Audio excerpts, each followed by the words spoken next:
Hi, Juliette. One of the things that we don't always understand is what's going on in everybody's life that we're not aware of, and what may be causing them to be extra sensitive or extra depressed or extra happy, because we all carry a suitcase full of baggage with us, and we don't always know what's going on in the other person's life. And when your mother took me to court, she wrote in an order of protection somebody to the fact that I was acting crazier than usual or more hyper than usual or something, Maybe I started drinking again, the old gaslighting. So I thought maybe this would help her. It was the story of what was happening to me at the very same time I was having a fight with her with the week that led to the order of protection, I suppose.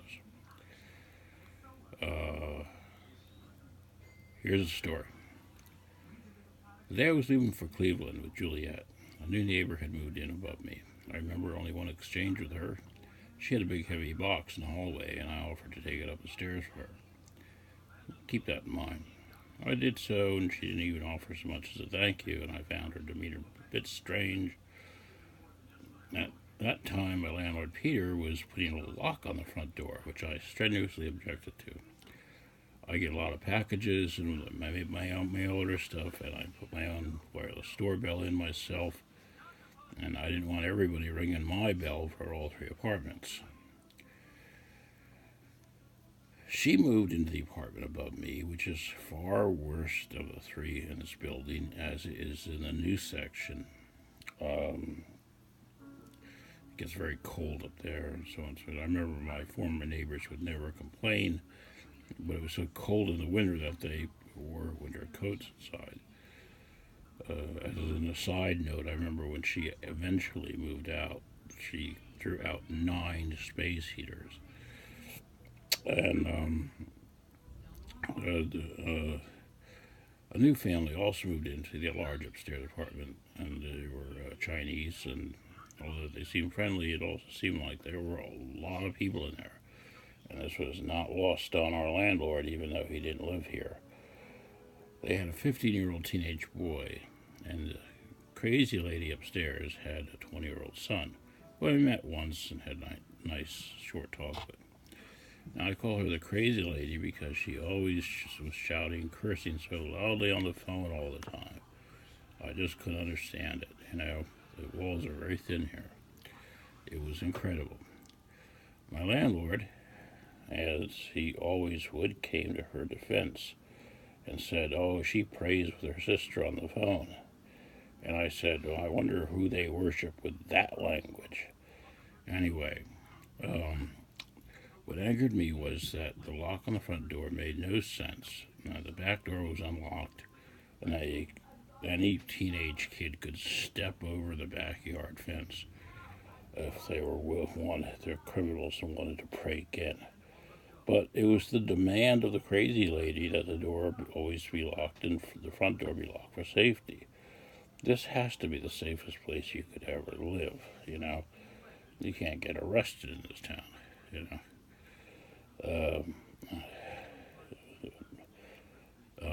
Lloyd making a comment there.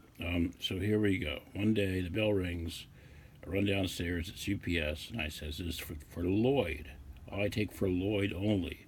He said yes and walked away. It was a big heavy box. I was expecting a big heavy box of empty CD cases, and I looked closely. It was for Levy, not Lloyd, which was her name. So I just left it in the hallway, but I had to sign for it. Now, what brought up about the whole mess of trouble is that it actually went missing, something I signed for. I got a call from my landlord about the box and told him I left it in the hallway, and he says she thinks I stole it. So he comes by the next day, and we go over the whole thing, and I say, "Okay, what is it worth? $40? I'll just give her $40. It turns out it was health food stuff. Actually, it was a multi-level marketing scheme at that. and it cost $500. And I said, there's no way I'm paying for that. Then all hell breaks loose. The police come to my door that evening. I tell them what happened, and they say, since I signed for it, I was financially responsible, which is actually true. They didn't give me a hard time, but the fact that she called the police on me had steam coming out of me in my ears. It gets worse. Calling the police, you just do not call the police on people. It's an unwritten rule where I come from.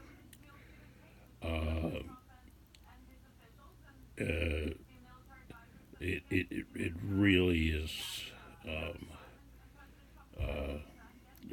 It builds a wall, you know.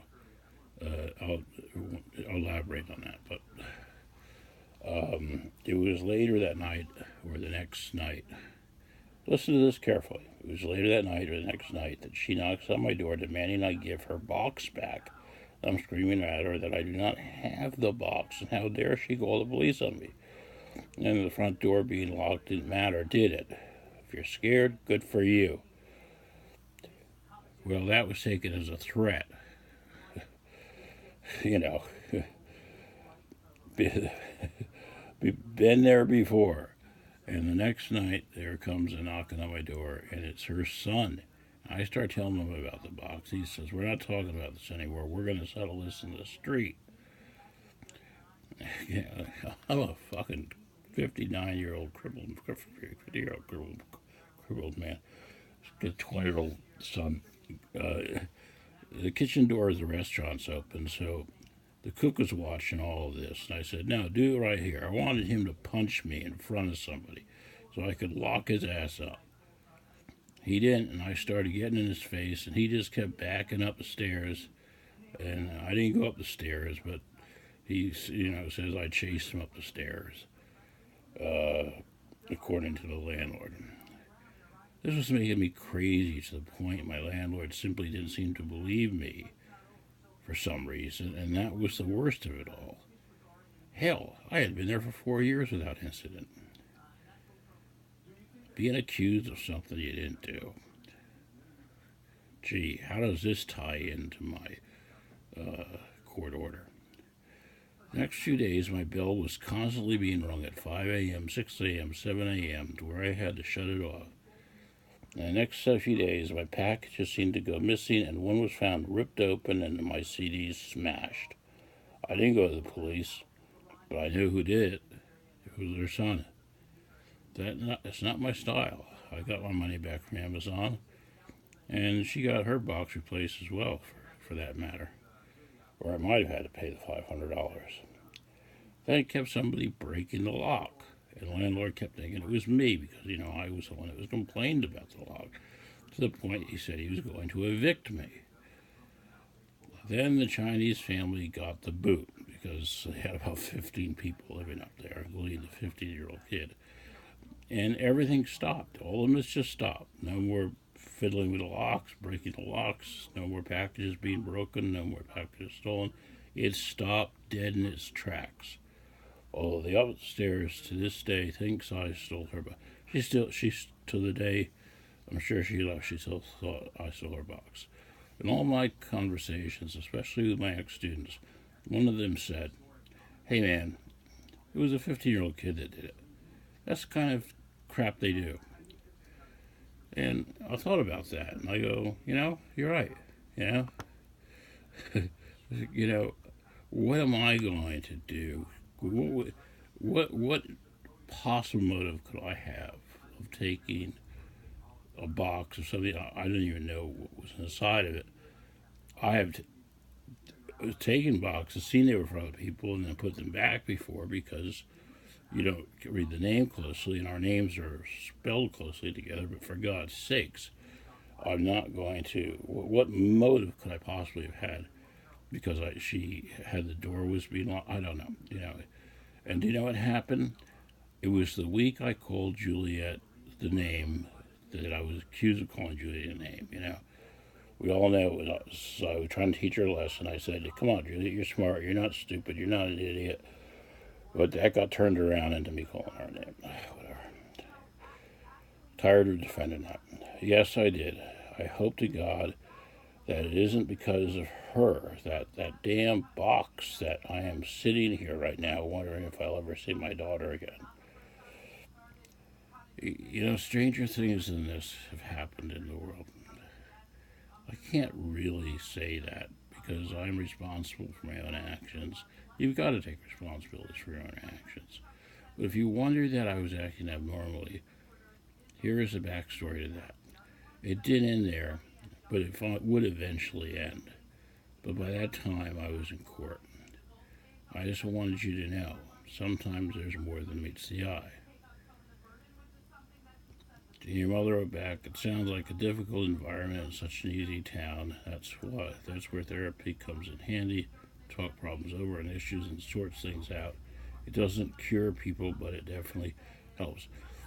I'm trying to tell your mother why I might have been acting a little bit more defensively than usual the night I had the fight with her. You know? And I think she says, for finish with nothing else to tell you. And, you know, there you go. Anybody who's listening to this, think about that happening to me at the same time. I was fighting with Lori about Juliette not seeing me, and you know, people have other things that going on in their life that cause them to be a little bit more sensitive, a little bit more upset, and we have to take that into account. So she wanted to know. I told her the story. Did it make any difference with her?